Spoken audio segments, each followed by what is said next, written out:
ছাত্ৰ-ছাত্ৰীসকল আমি জানো ধাৰকবোৰক সংযোগ কৰিলে তাৰ সমতুল্য ধাৰকত্ব কিমান হয় সমান্তৰাল সংযোগটো প্ৰথমতে চাওঁ ইয়াতে তিনটা ধাৰক দিয়া হ'ল C1 C2 আৰু C3 তিনিটাক সমান্তৰালভাৱে সংযোগ কৰা হ'ল আৰু ইহঁতৰ যেটো সংযোগ ইয়াকে এটা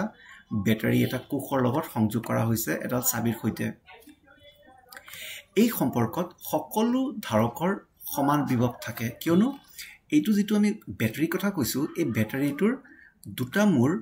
এই আধান এই ধাৰক তিনিটাৰ কাৰণে কমন তাৰ মানে 0.1 আৰু 0.2 দি চাবলৈ যাওঁ C1 ৰ কাৰণে একে C2 ৰ কাৰণে একে C3 ৰ কাৰণে একে তাৰ মানে তিনিটাই সমান পৰিমাণৰ বিভৱান্তৰ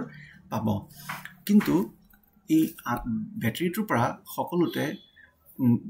যেটো মুঠ আধান ওলাব সেই আধানখিনি তিনিটাত বিতৰণ হৈ যাব তাৰ মানে ব্যাটাৰীটোৰ পৰা ওলোৱা মুঠ আধান Q হ'ব Q1 plus Q2 plus Q3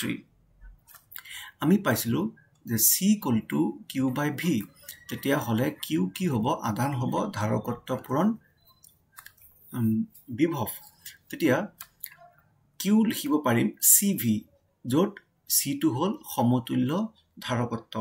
equal to C1V এইটো সূত্ৰই আমি এটা ব্যৱহাৰ কৰিছো C1V plus C2V plus C3V সকলোতে সমান বিভৱ হোৱা কাৰণে V1 V2 V3 লিখাৰ প্ৰয়োজন নাই অকল VA লিখি দিছো আৰু এইটো সমীকৰণত V বোৰ সব কটা যাব থাকি যাব C = C1 plus C2 plus C3 ইয়াৰ অৰ্থটো হৈছে যে যেতিয়া সমান্তৰাল সংযোগ কৰা হয় দুটা হওক বা চাৰিটা হওক বা যিমানটাই হওক তেতিয়া হলে হিহতৰ যেটো মুঠ ধাৰকত্ব হ'ব প্ৰতিটোৰ ধাৰকৰ ধাৰকত্বৰ যোগফলহে হ'ব ঠিক একে ধৰণে যদি ধাৰক কেইটাৰ আমি এটা উদাহৰণ হিচাপত তিনটাহে লৈছো আৰু লব পৰা যায় তিনটা যদি সমান্তৰাল হিচাপতে ৰখা হয় মাফ কৰিবা যদি শ্ৰেণীবদ্ধ হিচাপতে ৰখা হয় তেতিয়া হলে এনে ধৰণে সংযোগ কৰা হ'ব আৰু এই তিনিটাৰ সংযোগৰ দুই মূৰে এটা ব্যাটাৰী লগাই দিয়া হ'ল আগৰটো দৰে এনে ক্ষেত্ৰত কি হ'ব তিনিটাৰ সমান পৰিমাণৰ আধান জমা হ'ব কিন্তু তিনিটাৰ যেটো বিভৱ ভেদ হেতু বিতৰণ হৈ যাবগে এই সংযোগত সকলো ধাৰক সমান আধান সংৰক্ষণ কৰিব বা জমা হ'ব কিন্তু বিভিন্ন বিভৱ পাৰ্থক্য থাকিব যেটো মুঠ বিভৱ দি আছে কোষটোৱে বা ব্যাটাৰীটোৱে হেতু তিনিটাত বিতৰণ হ'ব V1 plus V2 plus V3 আমি জানিছিলো যে C = Q by V তেতিয়া হলে V হ'ব Q by C তেতিয়া V Q by C লিখা হ'ল V1 ৰ ঠাইত Q by C1 লিখা হ'ল Q2 কিয় লিখা নহল কাৰণ প্ৰথম দ্বিতীয় আৰু তৃতীয়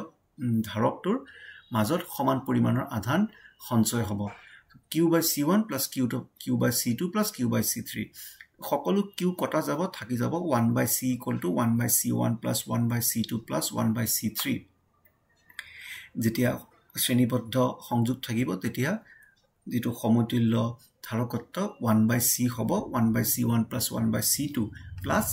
যিমান থাকে হেবোৰ তেনেকে যোগ হৈ গৈ থাকিব